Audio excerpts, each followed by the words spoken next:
समीर और रिमझिम ने मिलकर अपने राज्य के लिए जीता अवार्ड और मिला बहुत बड़ा इनाम। तो समीर ने लगाया रिमझिम को गले। जब यहाँ पर समीर और रिमझिम दोनों एक प्रतियोगिता में भाग लेते हैं जिसमें जीतने वाले के राज्य को बहुत बड़ा इनाम मिलने वाला था, तो समीर और रिमझिम दोनों एक साथ मिलकर तैयारी करते हैं और प्रतियोगिता वाले दिन दोनों मिलकर गेम खेलने लगते हैं। तो समीर और रिमझिम दोनों हर गेम में सबसे आगे रहते हैं और यहाँ पर इसके बाद समीर और रिमझिम दोनों इस प्रतियोगिता को बिल्कुल आसानी से जीत लेते हैं, जिसके बाद यहाँ पर समीर और रिमझिम दोनों को बेस्ट पति पत्नी का अवार्ड मिल जाता है। पर यह देखकर मोहिनी और समीर की दादी तो गुस्से से लाल हो जाती है, लेकिन समीर रिमझिम का एक हाथ पकड़कर राज्य के सभी लोगों के सामने कहता है कि हमने यह अवार्ड अगर जीता है तो सिर्फ और सिर्फ रिमझिम की वजह से, इसने हर पल हमारा साथ दिया। और इसके बाद रिमझिम और समीर दोनों महल पहुँचते हैं। तो यहाँ पर समीर रिमझिम को वह अवार्ड देते हुए कहता है कि यह अवार्ड सिर्फ तुम्हारा है क्योंकि तुमने बहुत मेहनत की है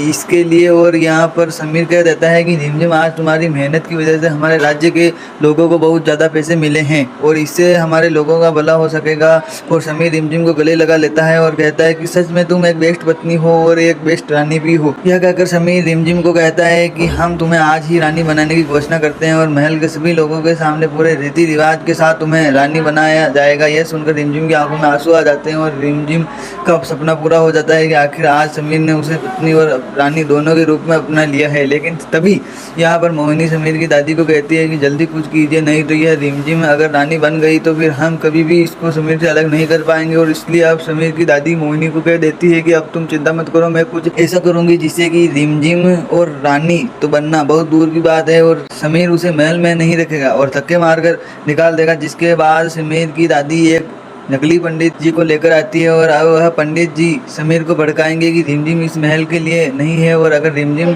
रानी बननी तो इस राज्य के हजारों लोग मारे जाएंगे और उनकी जान पर खतरा आ जाएगा क्योंकि रिमझिम की कुंडली में दोष है। यह सुनकर समीर के होश उड़ जाते हैं, लेकिन एक बार तो समीर पंडित जी को कहता है कि हम आपकी बात को नहीं मानते क्योंकि रिमझिम ने तो इस राज्य के लोगों के लिए इतना बड़ा अवार्ड जीता है, तो फिर यह अशुभ कैसे हो सकती है। लेकिन यहाँ पर समीर की दादी भी पंडित जी का साथ देती है और समीर को कह देती है कि तुम इस लड़की को रानी नहीं बना सकते क्योंकि हम नहीं चाहते कि यह रानी बनते ही इस राज्य के हजारों लोगों की जान चली जाएगी और उसका आरोप फिर तुम्हारे ऊपर लगे। आगे और ऐसे अपडेट पाने के लिए सब्सक्राइब करें।